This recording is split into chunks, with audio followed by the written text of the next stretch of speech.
اعوذ باللہ من الشیطان الرجیم بسم اللہ الرحمن الرحیم وَإِذَا بَلَغَ الْأَطْفَالُ مِنكُمُ الْحُلُمَ فَلْيَسْتَأْذِنُوا كَمَا اسْتَأْذَنَ الَّذِينَ مِن قَبْلِهِمْ كَذَلِكَ يُبَيِّنُ اللَّهُ لَكُمْ آيَاتِهِ وَاللَّهُ عَلِيمٌ حَكِيمٌ۔ یہ سورہ نور کی آیت نمبر 59 ہے، 59۔ ترجمہ اس آیت کا یہ ہے، اور تم میں سے بچے بلوغت کو پہنچ جائے تو اسی طرح اجازت طلب کریں جس طرح وہ لوگ اجازت طلب کرتے رہے جو ان سے پہلے تھے۔ اسی طرح اللہ تمہارے لیے اپنی آیات کھول کر بیان کرتا ہے، اور اللہ خوب جاننے والا ہے اور بڑی حکمت والا ہے۔ حضرات گرامی، اللہ رب العزت نے اس آیت میں اور اس سے پہلے کی آیت میں پردے کے احکامات بیان فرمائے ہیں۔ شروعات میں سورہ نور کی شروعات میں بھی پردے کے احکامات بیان کیے گئے تھے، اور پھر یہ بیان کیا تھا کہ گھر کے اندر کے جو لوگ ہیں وہ بھی 3 اوقات میں، 3 وقت میں خاص خیال رکھا کریں۔ یہ پچھلی آیتوں میں تھا۔ اس آیت کے اندر یہ بیان کیا جا رہا ہے کہ وہ بچے جن سے اب تک تم پردہ نہیں کرتی تھیں، اب جب بچے وہ بڑے ہو گئے ہیں تو تم پردہ کرو۔ ہوتا ہے، ہم اپنے معاشرے میں دیکھتے ہیں کہ کچھ محلے کے بچے ہیں یا دوستوں کے یا رشتہ داروں کے بچے ہیں، وہ چھوٹے ہیں، گھروں کے اندر آ گئے، 4 سال 5 سال کے تھے، تب سے گھر کے اندر آ رہے ہیں، جا رہے ہیں، ایک آنا جانا ان کا لگا ہوا ہے، بالکل گھر کا ایک فرد بن گئے ہیں، اور خواتین ان سے پردہ نہیں کرتی اس لیے کہ وہ چھوٹے بچے ہیں۔ لیکن اب یہ بچے دھیرے دھیرے بڑے ہو رہے ہیں، اب دھیرے دھیرے وہ بڑے ہو گئے، بالغ ہو گئے، تو اللہ تعالیٰ کا حکم ہے کہ اب حکم بدل جانا چاہیے۔ اب یہ دیکھنا چاہیے کہ پہلے یہ بچے تھے، آپ نے ان سے پردہ نہیں کیا، کوئی بات نہیں، لیکن اب یہ بڑے ہو گئے ہیں، اب آپ کے اوپر لازم ہے کہ آپ ان سے پردہ کریں۔ یہ نہ کہیں کہ ارے انہوں نے تو ہم کو دیکھا ہے، یہ تو ہم کو دیکھتے رہتے تھے، اب یہی ہمارے سامنے پل کے جوان ہو گئے تو اب ہم ان سے کیا پردہ کریں۔ نہیں نہیں، اسلام کا حکم ہے، اور اس حکم کی بجا آوری ہر مومن مرد اور عورت کے اوپر فرض ہے، لازم ہے۔ یہی تقوی کی بنیاد ہے، یہ دلوں کا تقوی ہے، یہ نگاہوں کا تقوی ہے، یہ اللہ رب العزت کا حکم ہے، اور اس پر ہم جتنا عمل کریں گے اس میں ہمارے لیے خیر ہے، اس میں ہمارے لیے بھلائی ہے۔ بچے اب بڑے ہو چکے ہیں، اب بڑے ہو گئے ہیں، اب یہ بالغ ہو گئے ہیں، بالغ ہونے کے بعد اب ان پر شریعت کے احکام لاگو ہو گئے، اور آپ کے اوپر بھی احکام لاگو ہیں۔ اب آپ ان سے پردہ کریں۔ اب وہ 4 سال کے بچے نہیں رہ گئے، اب وہ 5 سال کے بچے نہیں رہ گئے، اب وہ 14 سال کے ہو چکے ہیں، 15 سال کے ہو چکے ہیں۔ لہٰذا اس کی طرف بہت ہی توجہ کرنی چاہیے۔ آج ہمارے معاشرے کے اندر یہ ایک بڑی کمی پائی جاتی ہے کہ وہ گھرانے بسا اوقات جو دیندار گھرانے بھی ہیں، جہاں پردہ نہیں، جہاں پردے کی بڑی خاص اہمیت ہوتی ہے، وہ لوگ بھی ان بچوں سے پردہ نہیں کرتے جو بچے شروع سے گھروں کے اندر داخل ہو رہے ہیں، گھروں کے اندر شروع سے آ رہے ہیں، اور یہ کہتے ہیں کہ ارے یہ تو بچے یہ تو ہم کو دیکھتے رہتے تھے، تو ہمارے سامنے ہی جوان ہوئے ہیں، پلے بڑھے ہیں، تو اب ان سے کیا پردہ کرنا۔ نہیں، یہ جو کہنا ہے یہ بالکل غلط ہے، اس لیے کہ اب اللہ کا حکم ہے کہ آپ ان سے پردہ، وہ غیر محرم ہیں آپ کے لیے، یہ غیر محرم ہیں۔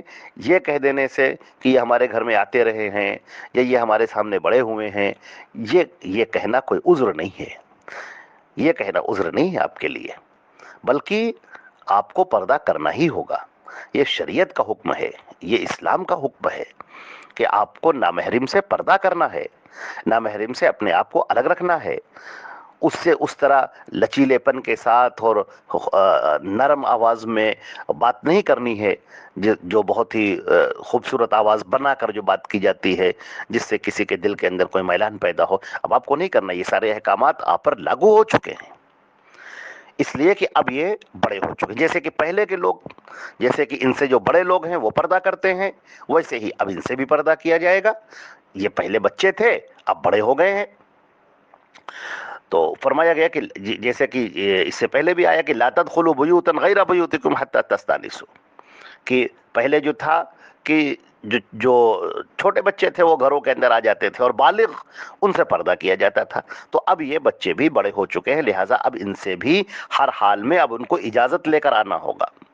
عطا ابن یسار کہتے ہیں کہ میں نے عبداللہ ابن عباس رضی اللہ تعالی عنہما سے پوچھا کہ کیا میں اپنی بہن کے پاس جانے کے لیے بھی اجازت مانگوں؟ فرمایا ہاں۔ میں نے اپنا سوال دہرایا کہ میری پرورش میں میری 2 بہنیں ہیں، ان کا خرچہ میرے ذمے ہے، ان کے پاس بھی کیا میں اجازت لے کر جاؤں؟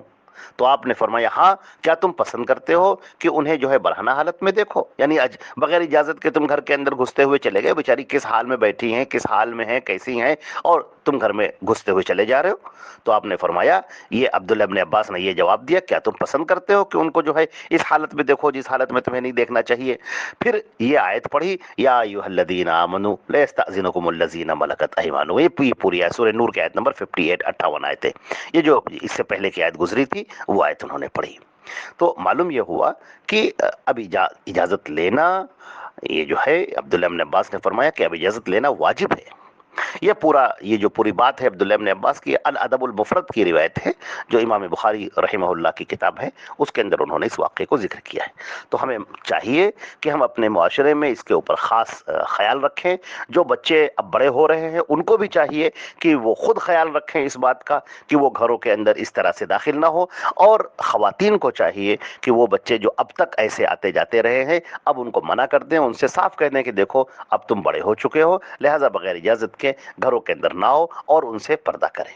جیسے غیر محرم ہوتے ہیں، غیر محرموں کے ساتھ پردہ کیا جاتا ہے، ویسے ہی اب ان کے ساتھ میں برتاؤ ہونا چاہیے، اور ویسے ہی ان کے ساتھ میں اب سلوک ہونا چاہیے۔ یہ اسلام کا حکم ہے اور شریعت کا حکم ہے، اور اس حکم کو، اس میں کوئی کوتاہی نہیں ہونی چاہیے۔ اگر کوتاہی ہوتی ہے تو پھر یہ ایمان کی کوتاہی جانی جائے گی اور ہمارے اعمال میں بہت ہی کمی واقع ہوگی۔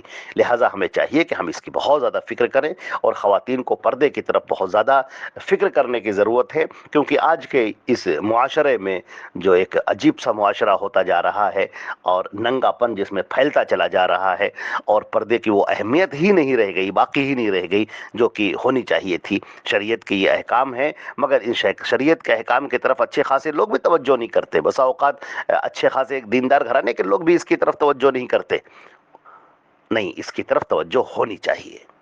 اگر ہم اللہ اور اس کے رسول پر ایمان لاتے ہیں، اللہ کی جنت کے طلبگار ہیں، اللہ کی رضا چاہتے ہیں، اللہ رب العزت کی رحمتیں چاہتے ہیں، تو ہمیں شریعت کے اس حکم پر عمل کرنا ہوگا۔ لوگ کیا کہتے ہیں، معاشرہ کیا کہتا ہے، اور دیگر سہیلیاں کیا کہتی ہیں، دیگر خاندان کے لوگ کیا کہتے ہیں، اس کی طرف کوئی توجہ نہیں کرنی چاہیے۔ ہمیں اللہ اور اس کے رسول کے حکم کو ماننا چاہیے، اور بس کسی کے کہنے کی کوئی پرواہ نہ ہو۔ اللہ راضی ہو جانا چاہیے، اللہ راضی ہو، اللہ کے حکم پر ہم عمل کرنے والے ہیں، اپنے مالک، اپنے خالق کے خالق کائنات کے حکم پر ہم عمل کرنے والے ہیں۔ یہی ہماری زندگی ہے، اور یہی بہتر ہے۔ مرنے کے بعد ہم سب کو اللہ کے سامنے کھڑا ہونا ہے، اس کے سامنے اپنا حساب کتاب دینا ہے، لہذا ہمیں اس دن سے ڈرنا چاہیے، اور اللہ کے سامنے کھڑے ہونے سے ہمیں خوفزدہ رہنا چاہیے۔ ہمیں اللہ کی جنت چاہیے، ہم اللہ سے مغفرت کی دعا کریں، اللہ سے دعا کریں کہ اے اللہ تو ہماری مغفرت کر دے، ہمیں معاف کر دے، ہماری بخشش کر دے، اور جو کوتاہیاں، جو غلطیاں ہو گئی ہیں، یا اللہ اس کو معاف کر دے۔ اور یہ ہم طے کریں کہ آج سے اور اسی وقت سے ہم شریعت کے احکام کو اپنے اوپر لاگو کریں گے، اور ہماری خواتین پردے کی خاص پابندی کریں گی، اور یہ دلوں کا تقویٰ ہے، اور اللہ سے اس کے لیے باقاعدہ توفیق مانگی جائے کہ اے اللہ تو ہمیں اس کی توفیق عطا فرما کہ ہم تیرے حکموں پر چل سکیں۔ والسلام علیکم ورحمۃ اللہ وبرکاتہ۔